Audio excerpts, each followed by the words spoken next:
Good morning from Panhandle Outdoors, America's only daily outdoor TV show. Your source for fishing, hunting, and information for folks who enjoy the great outdoors. Now sit back, relax. It's Panhandle Outdoors. Good morning, folks. Welcome to Panhandle Outdoors. I'm Winston Chester. I'm glad you're here this morning. I have a great show lined up. A guest here in the studio.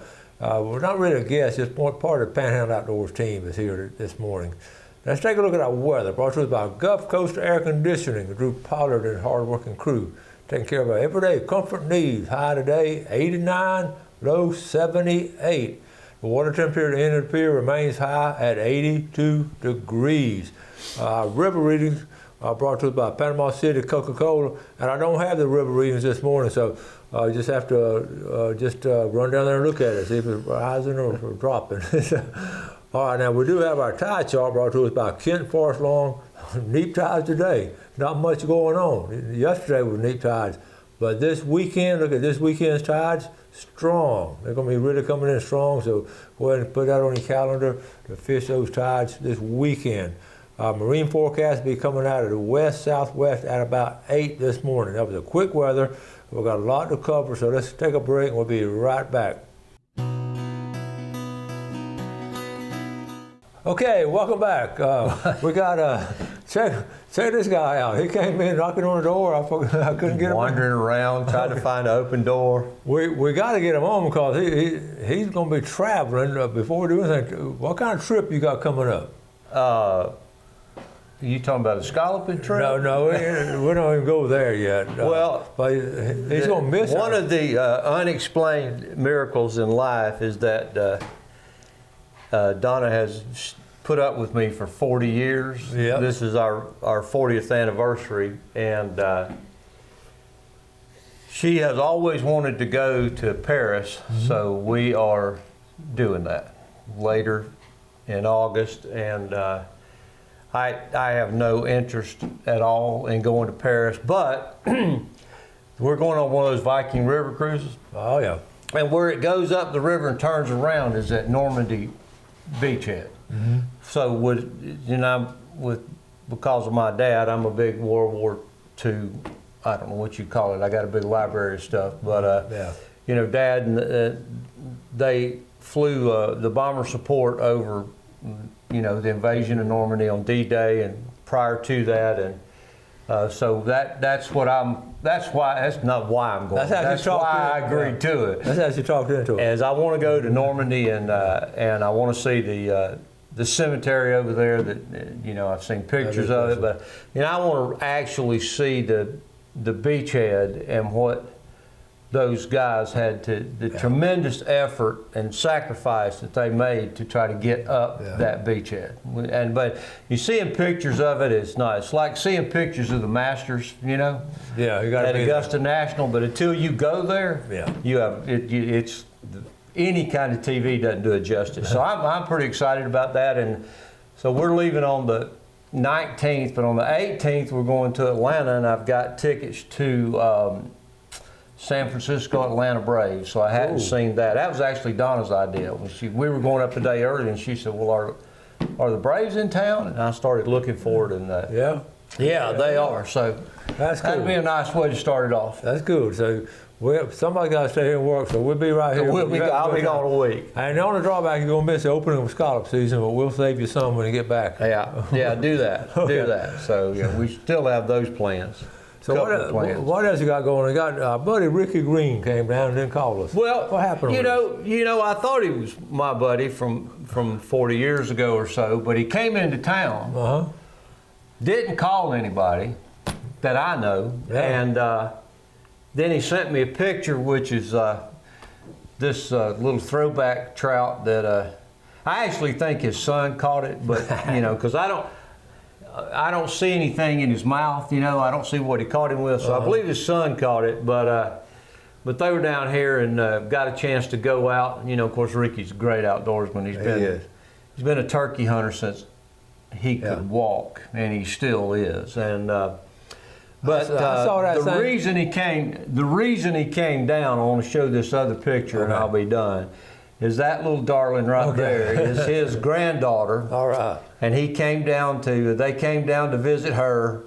And she's a very fortunate little girl. She doesn't look anything like her grandma. So, yeah, anyway, but that's indicative of the kind of trout that are being caught. I mean, the last trip that Greg and I went on, last time we got out to be able to fish, we had 2 fish, 2 trout over 5 pounds in the same afternoon. So, and we've been catching there's some big trout out there. I mean, real big trout. How y'all been fishing for them?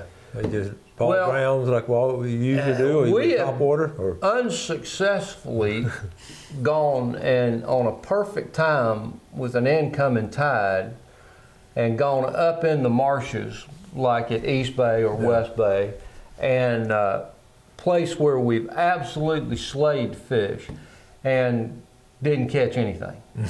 So, you have to be flexible. So we get outside, we get in a little bit. First we work the shoreline from about 2 feet, fishing inshore and off a little bit.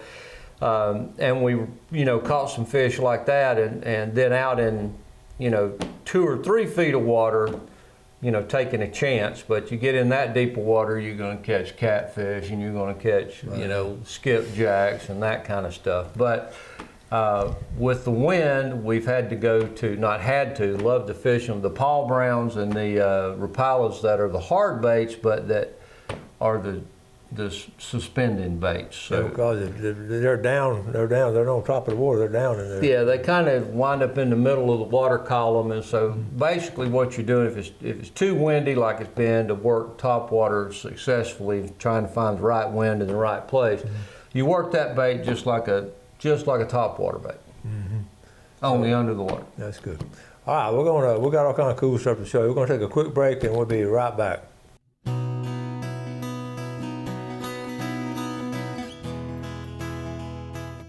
Okay, welcome back. Sitting here with our friend Bill Allen. We've been friends for a very long time, going way back today, but love fishing, and and we just don't get to do enough of it together. But anyway, we used to do a lot more when we didn't do a TV show. But But listen, you're talking about different knots and all and we always talking about different things we do with tackle. And we experiment a lot, and some things work and some things don't. But tell us about what you got here. Well, the thing that when I see you guys sometimes, a lot of people ask about is, tying a loop knot. Because that can be elusive, for a lot of people, for everybody. And I tie a loop knot on everything that I'm going to swim. So, I mean, if it's top water, if it's Paul Browns, if it's hard baits, whatever it is like that, because your action's better. You get a better action from that. And but I used almost exclusively now. There's Texas jig heads, there's big eye jig heads that move, and with that you don't have to tie a loop knot, because I love to bounce a jerk shad, popping it slowly and things like that. And so with that head being flexible, movable, you don't have to tie a loop knot on that. The head will do it itself, so you can tie directly to it. And I can't say enough about Mark Cowart showed those to me the first time. And you get the Z-Man that's so buoyant, and when you stop with that head down, that Z-Man's sticking straight up, and they can't stand it, whether it's a shrimp or whatever. But so I get asked a lot about the loop knot, and I got this from Michael Cowart, and I swore that it didn't work, all right, that it wouldn't work because it was too simple. But anyway, you just take your leader, and this is a little bit bigger than what I normally do, but you just make just a loop with it, just as simple as you can be, make a loop with it. Okay. And then if you have your glasses on, it should slide through there pretty good, which I don't. Yes. But put that through, and then take that tag in and put it through your loop. Okay? Okay. I was waiting on that. Let me back up. Okay. I tried to hold for Jeff's You got it on. That's good. camera movement. So There you go. you get it through the loop and then take the tag in and go back through. So on the other side, you grab the tag in and just pull it. Now at this point, you can adjust how big you want it to be. A 1/4 inch is usually plenty. And when you get it where you want to, it's just a simple overhand knot. And then you tighten it up, okay? So Real now, simple. as the boys will tell you, and anybody that's fished with me, I detest tag ends. They get hung on everything and all that other stuff. So you can take that off. And don't cut the other one because that's something I always do. So anyway, this is a little bit big, but you can pull it, a smaller one down a little tighter. Yep. But you wind up with a loop knot like that, and That is good. This moves a lot better. So it's just a real simple overhand knot through the eye, back through the knot, put it at the size you want. If you get it much bigger than a 1/4 inch, your hooks are going to start hanging up in it when you throw it. So all you need is just enough to make get a little movement out of it. So anyway, Ken Thomas, that's for you. He's asked me about this old guy I used to play ball with. Yeah. Great softball player. He was something else. Great guy, He sure Ken was. Thomas Sr. Yeah, yeah. But anyway, Ken, there you go. Over there in Parker, the Parker family. Parker lives over there. Yeah, well, I know. Ken is, if you're looking for Ken, most of the time it's going to be at Howard's Creek. He spends a lot of time down there fishing. He knows that end, got a place down there. He can throw a cast net. Which I haven't been invited to yet, but I'm sure that'll Listen, happen. I was going to tell you, I've been the last couple. I've been down there 2 or 3 times. And I've been mowing the yard and doing all kinds. You're welcome to come down there and help me mow the yard and do different. It's not a fish camp; it's a work camp. So. Yeah. Oh, I know it. But talking about knots and everything, I know when we had the outdoor class, and they still do. I inserted a unit in because I wanted the kids to learn how. And I called it knot tying for knot heads. I wrote that on the board. Of course, that generation, they didn't know what a knot head was. Our parents called it knot head thing. But and there are all kind of knots that kids enjoy tying. Not a lot of fishing knots, but tying tent stakes and boating knots, and we've talked about it before. Just teaching kids, that's a great little summertime activity, teaching some basic knots. Yeah,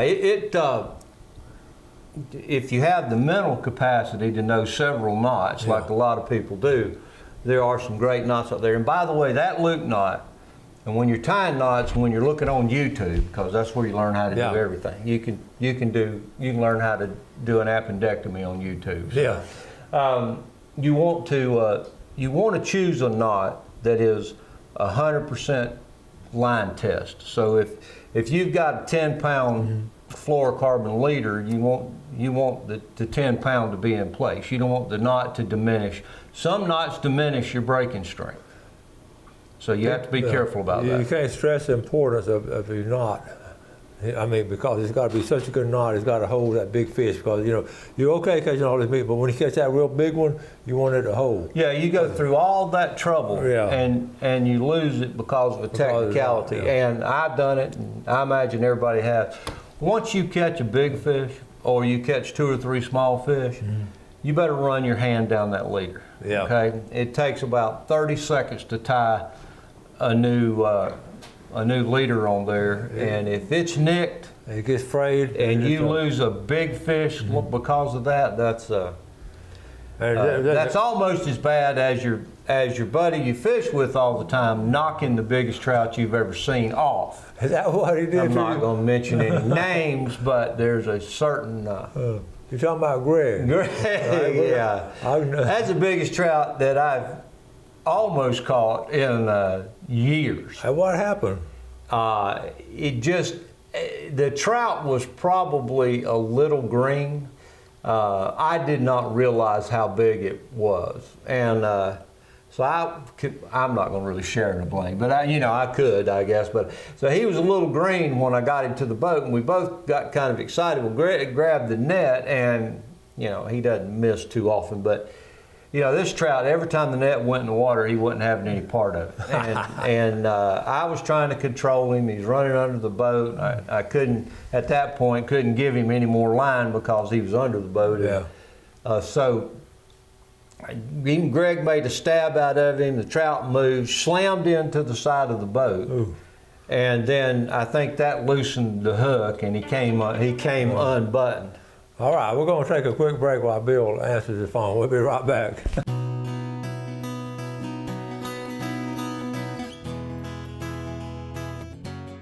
Okay, welcome back. Let's take a quick look at our fishing game times today, brought to us by Blue Water Outriggers in Port St. Joe. Looking at 5:12 to 7:12 this morning and 5:34 to 7:34 tonight. Now, this show is a little special because we're going to do some drawing, and the reason we're going to do some drawings, this is really our last official show of the week. Jeff, believe it or not, he's going to take some vacation time. I guess. Plus, every time you turn around, he's gone. I know, he's always here. So we're going to give him a couple days off. So we got some great videos coming up next couple of days. So everybody's okay, but I appreciate it. They always check on us, and I appreciate that. But we're going to take a couple days off. You have to be traveling up to West Virginia or Pennsylvania, Georgia. We're going to do some fishing. And happy anniversary to Jeff and Kim, and happy birthday, Dominic. So they're taking off this week and doing all kind of fun things. So with that being said, we're going to draw for our seafood today because we won't be here Friday to do it. So I'm going to let you draw from Tropping Dock Seafood. I saw Greg Abrams the other day, and he was eating a granny. He was having a good meal. I want to tell you what. I got some tuna from Greg the other day down there. Yeah. And you know the thing about going there, it's fresh. You know where it came from. It hadn't been frozen. And I got some tuna steaks. We had several people coming over, and they were just out of this world. That's cool. Perfect. All right, $20 gift certificate is? Weewaw, Charles Stringfellow. I know that name. Do you know? Somehow Sound familiar. I know that name. All the names sound familiar to me. Down in Weewaw, Charles Stringfellow. All right, let's do the big red snapper. Okay, big red snapper. Not looking. Bill Allen. It's Rob Haney in Port St. Joe. So we're getting all the Rob Haney. the Edge listeners this morning. Yeah, a lot of that. So that's cool. Okay, so now we got a couple of days coming up that, like I said, we've got some really good video. I started looking back at some of our videos. We've done some really cool things. It's been a long time. And again, it's a panhandle and so many things you can do out here, and it's much fun. So, what you got planned coming up? Other than I know you trip, but I know you're gonna fish between now and then. Yeah, I hope so. Greg and I have a trip planned down to South Florida. We're in the process of realigning our trip to Louisiana that we had to schedule to. Yes. So Delacroix and Mark Coward, who goes there a lot, graciously set that up for us. So we got to reschedule that. But you know, if you heard that phone go off a minute ago, Greg's like, "I'm free this afternoon if you can go." So, and we have good tides, you know, late and early. Yeah. Which, I mean, it's just so hot. The heat index is so high. I know. That you know you've got to try if you don't have the great tides. To me, it doesn't matter. Go fish anyway. Anytime you can fish, of course. But early in the morning, late in the afternoon, because it's miserable hot, and you got to take plenty of water with you, you know, and stay hydrated. It's just hot. But you want the tide moving then, but sometimes the tide's not moving when it's cool. We've always said the best time to go fishing is when you can go. I know, and sometimes I think. And I love the fishing game time. Yeah. You know, those are very accurate for the most part. But you know, we've caught fish on a full moon, and you just don't know unless you're out there throwing. But I do like the water moving, and personally, I'd rather have it falling than rising. I think they're more predictable coming out than they are going in for some reason. I've always said they just have their mouth open at a falling tide and let the bait come into it. Well, you know, with a rising tide, which is great, and especially, you know, like we love to fish a foot of water, foot and a half of water, and we got the boats to do it. But they go in whatever places they go in, and then they scatter And they move wherever in, the yeah. bait is. So when the tide's falling, the bait's coming out, they're coming out that area. So, for being on the outside, I'd rather have falling tide. And seriously, that's these big reds they catch under the Hathaway Bridge and all that falling tide. That's really what they're doing. They're sitting there with their mouth open. They're not moving. They're just sort of sitting there and ambushing whatever comes to the side. Yeah, and those are, those are big redfish. People used to not even fool with that. I don't go on best now. The guides are taking people catching them, and people pay money to go catch them. And we used to, no, don't go there. You're gonna catch those big old. Michael Coward has figured out a way to drift that, and I'll probably say this wrong, to drift it, but he's using big plugs and things like that, and he's been very successful with it. And with Michael, you don't have to worry about it, but it's like anybody else. You catch these big redfish, of course, we release 100% of the redfish. Oh, yeah. Always have. But when you catch these big redfish, like in the pass and in those areas or anywhere else, just please take your time, get that fish back in the water, support him, hold the tail until that fish is swimming on his own, because redfish give you all they've got. Mm-hmm. And when you get them to the boat, they're done. So you got to revive them, or they're just going to sink right to the bottom. That's right. That's good. It's a good sport too. I start wrapping things up. Bill, appreciate you coming in and sharing all. That's a good knot. Yeah, it's simple. It works. It's 100% test. So, and I got it from Michael. Got it from Mark. And I swore it wouldn't work, but I caught some big fish on it. Good job. Okay, well I'm going to see you for your trip, of course. But maybe we'll get to go fishing a little bit. But now, this afternoon, you and Greg send me some pictures. They always do. They send me a picture. Wish you were here. Depending on weather. Lord, we've been running for some storms lately. Folks, thank y'all for watching. We appreciate the viewership. Do something good today for your fellow man, and have a great day. And God bless. Thanks for watching America's only daily outdoor TV show, Panhandle Outdoors with Winston Chester, featuring hunting, fishing, and other activities and information to help you enjoy the great outdoors. Join us next time for Panhandle Outdoors.